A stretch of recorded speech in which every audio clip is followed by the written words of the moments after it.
If you are wondering if you can use a memory card on Google Pixel 10 Pro XL, then the answer is unfortunately no. Over here I have the SIM tray that I just removed from Pixel 10 Pro XL, and here I have the microSD card, and as you can see it is pretty much as big, if not even bigger, than the SIM tray. So unfortunately there is no way to insert it directly into Google Pixel 10 Pro XL. If you really want to use a microSD card with this smartphone, then you need to use a memory card reader with USB-C cable. For example, I have this one. This one is quite huge, of course, but there are smaller memory card readers as well.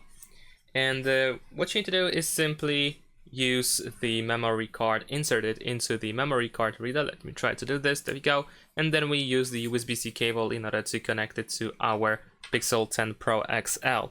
Of course, it is a little bit inconvenient to use a memory card reader on a daily basis, but if you really want to have access to additional storage, then of course from time to time you can connect it to your Google Pixel 10 Pro XL and just transfer files, move data, and then just disconnect it and connect it again when you need it. That's how we can connect the microSD card with our Pixel 10 Pro XL. Thanks for watching, leave a like and subscribe.